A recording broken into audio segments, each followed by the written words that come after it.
कभी ये ख्याल आया है कि एक बिल्कुल नया फ़ोन कभी कभी कुछ साल पुराने लेकिन ताकतवर कंप्यूटर से भी ज़्यादा तेज़ क्यों लगता है? इसके पीछे एक गुमनाम हीरो है और चले आज इसी राज से पर्दा उठाते हैं। इसका जवाब सिर्फ प्रोसेसर की ताकत में नहीं, बल्कि इसका ताल्लुक एक बहुत बड़ी मुश्किल से है। एक ऐसी मुश्किल जो हर डिवाइस के अंदर हर सेकंड में लाखों बार सामने आती है। इसे आप रफ्तार का एक बहरान समझ लें। तो असल मसला है क्या? जरा इस तरह सोचें, सेंट्रल प्रोसेसिंग यूनिट यानी सीपीयू एक बहुत ही तेज दिमाग मौके की तरह है, लेकिन उसे मालूमात जहां से लेनी है यानी मेन मेमोरी या रैम, वो एक बहुत बड़ी और सुस्त रफ्तार लाइब्रेरी जैसी है। अब इस रफ्तार के फर्क से होता क्या है? सीधी सी बात है, एक डिजिटल ट्रैफिक जैम लग जाता है। बेचारा तेज रफ्तार सीपीयू हाथ पर हाथ धरे बैठा रहता है और सुस्त रैम का इंतजार करता रहता है कि वो कब डेटा पहुंचाएगी। तो सवाल यह है कि इंजीनियर्स ने इस डिजिटल ट्रैफिक जाम का क्या हल निकाला? उन्होंने एक कमाल का बहुत ही ज़हीन तरीका ढूंढ निकाला। इस हल का नाम है कैश मेमोरी, और ये कोई आम पुर्जा नहीं, बल्कि ये तो सीपीयू का अपना ज़ाती और बहुत ही स्मार्ट असिस्टेंट है। अच्छा, तो ये असिस्टेंट काम कैसे करता है?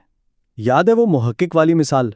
बस कैश मेमोरी उसी मुहक्किक की मेज़ की तरह काम करती है। ये पहले से ही अंदाज़ा लगा लेती है कि सीपीयू को अगली कौन सी चीज़ चाहिए होगी।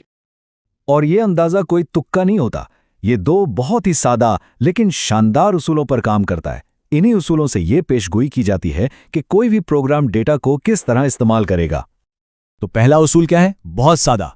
जिस चीज़ को अभी इस्तेमाल किया, बहुत मुमकिन है कि उसकी फौरन दोबारा ज़रूरत पड़ जाए। बिल्कुल वैसी जैसे कोई मुहक्किक अपनी सबसे अहम किताब मेज़ पर बिल्कुल सामने रखता है, कैश भी वही डेटा सीपीयू के लिए तैयार रखती है जो अभी अभी इस्तेमाल हुआ हो। और दूसरा उसूल वो भी इतना ही दिलचस्प है कि अगर किसी एक चीज की जरूरत पड़ी है तो गालिब इम्कान है कि उसके आसपास वाली चीजों की भी जरूरत पड़ेगी। जैसे एक मुहक्किक लाइब्रेरी के किसी एक शेल्फ से एक किताब के साथ साथ 2-3 और किताबें भी उठा लाता है। इसी तरह जब सीपीयू रैम से कोई एक डेटा मांगता है तो कैश मेमोरी उसके आसपास का पूरा डेटा ब्लॉक ही उठाकर ले आती है। अब कहानी में एक और दिलचस्प मोड़ आता है। सीपीयू की ये जो मेज़ है ना, ये कोई एक मेज़ नहीं, बल्कि इसके कई लेवल्स होते हैं, और ये लेवल्स मिलकर रफ्तार और साइज का एक पूरा सिस्टम बनाते हैं। सबसे पहले आता है लेवल 1 या L1 कैश। ये सबसे छोटा और सबसे तेज होता है। फिर L2, फिर L3 और आखिर में आती है हमारी वही पुरानी सुस्त मेन मेमोरी यानी रैम। यहां पर ना कंप्यूटर इंजीनियरिंग का एक बुनियादी उसूल काम करता है, एक ट्रेड ऑफ। मेमोरी सीपीयू के जितनी करीब होगी उतनी ही तेज होगी, लेकिन उतनी ही छोटी और महंगी भी होगी।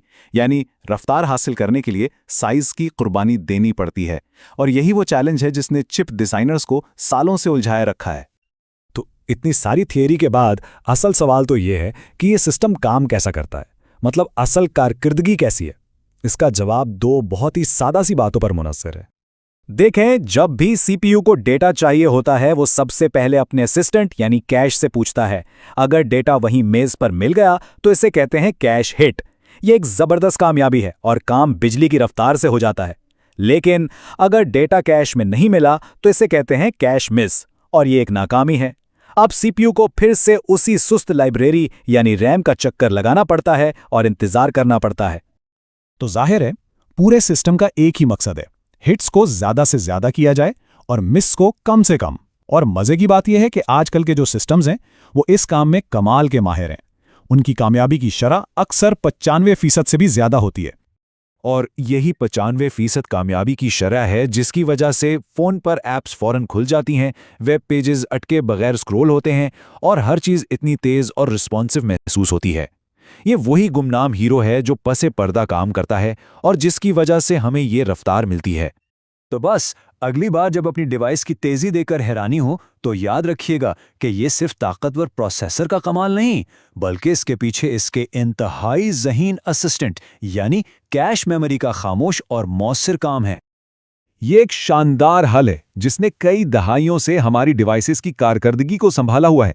लेकिन ये सोचने की बात है कि आज की रफ्तार का राज तो कैश मेमोरी है, कल की रफ्तार का राज क्या होगा? वो कौन सी नई इंजीनियरिंग होगी जो कारकर्दगी को एक नए लेवल पर ले जाएगी?